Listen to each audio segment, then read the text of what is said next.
Hey guys, how you all doing? The Weirdable here, just bringing you another Battlefield Hardline gameplay. I go 40 for 11, so I'm turning on the beast mode. I'm getting headshots, I'm getting body shots. You know, just owning people, really, I suppose. I thought that barrel would explode, but it doesn't. But yeah, in this video, I'm not really going to talk too much about the gameplay. I kind of dip in and out of it, but I kind of wanted to talk about game releases and, well, should I say, the lack of good game releases. I mean, up until quite recently though, I have still been playing The Witcher 3, and I mean that came out in May, so you know, that's a pretty long time to be playing a game, well, especially a single player game. It's almost like 2 months, especially in this, you know, day and age of games and things like that. So yeah, The Witcher, but I feel like I've done everything I kind of possibly can on it. I've completed it, I've done pretty much all the side quests and Witcher contracts and things like that, and it kind of gets a bit dry. I mean, I'm just waiting for the DLC for that, to be honest. But no, it's getting to the point now where the last couple of months, especially, and August coming up as well, there's just nothing out that I want to play. I mean, I guess I could have bought the new Lego game. I mean, I've heard that's pretty good. But I've never really been that much of a Lego gamer. Does that make sense? It doesn't really, does it? But I mean, I've always played the demos of the Lego games, and they have been pretty fantastic. But there's always been something else that kind of, you know, took my fancy over it, and I just decided to go with that.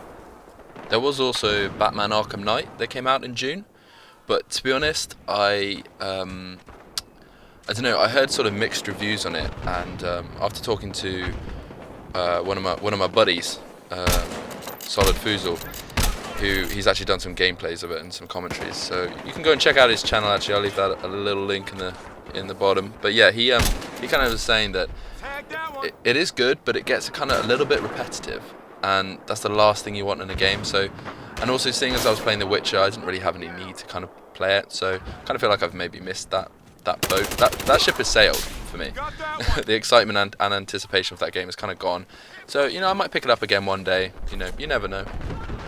We then get to the month of August, where this is where things really start to go downhill, in my opinion. I mean, as I said before, you had your Lego games, you had your whatever, Mario Kart, something, Rayman, Raving Rabbit, I don't know, so whatever you play on the Wii or other consoles. But yeah, no, you had those, but now in August, there just really isn't anything. And I know you're probably all saying, oh, but Until Dawn comes out, and yeah, I know it does, but that doesn't come out till the 28th, well, here in the UK anyway. And to be honest, I'm thinking, well, am I really going to spend, you know, 40 quid or 45 quid on a game that comes out on 28th, or should I wait until the 1st of September when a pretty big game comes out called Metal Gear Solid Phantom Pain? So I think I know which one I'm going to spend my money on. It's funny how for like the last couple of months we've had nothing, and then as soon as we get to September, you know, from September onwards, there's just a flurry of awesome games coming out. You know, I'm talking like the Uncharted's kind of awesome, the Rainbow Six Siege kind of awesome, you know. So yeah, in September we've got Metal Gear Solid, like I just said, and then we've got Mad Max.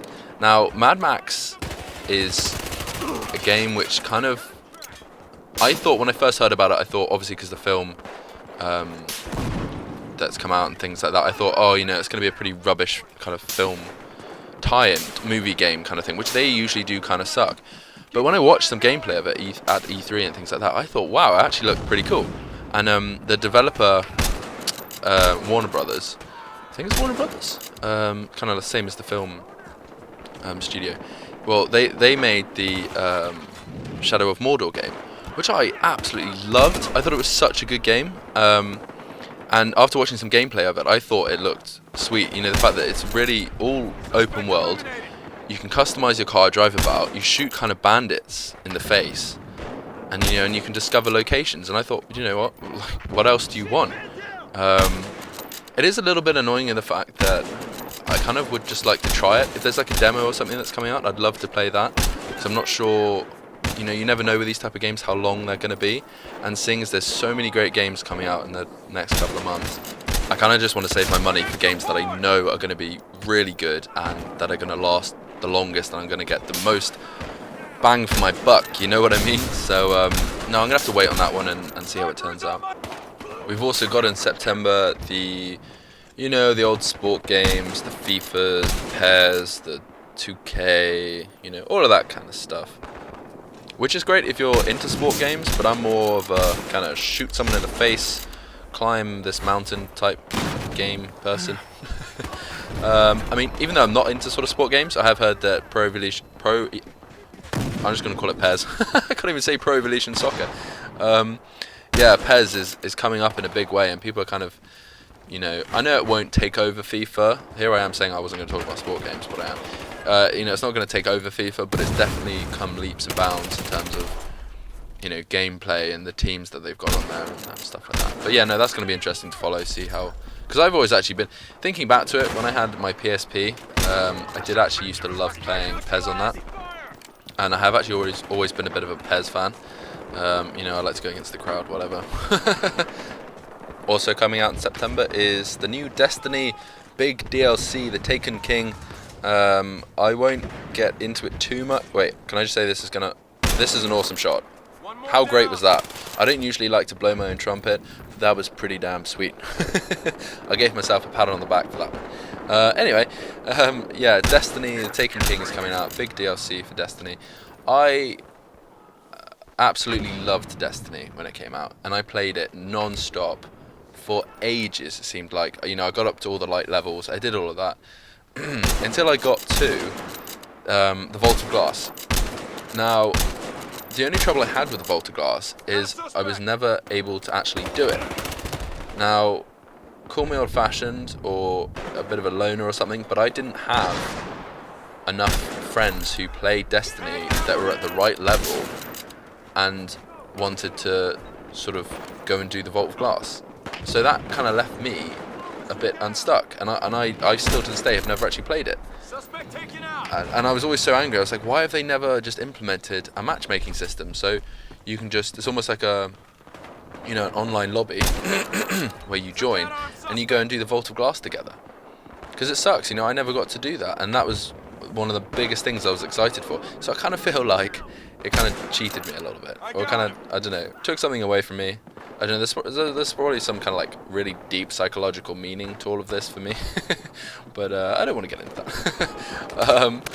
But yeah, no, so I kind of stopped playing it. I went back onto it every now and then just to do the online because it was pretty cool, but you know, until they start doing a matchmaking thing for quests like the Vault of Glass and things like that, I probably won't play it anymore.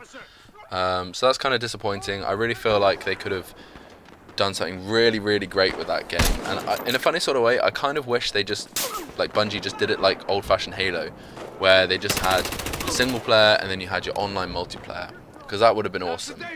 Instead they kind of did something really strange and unique, and yeah, I guess it's okay, but sometimes you just want the old stuff back. Anyway, guys, that's 41 for 11.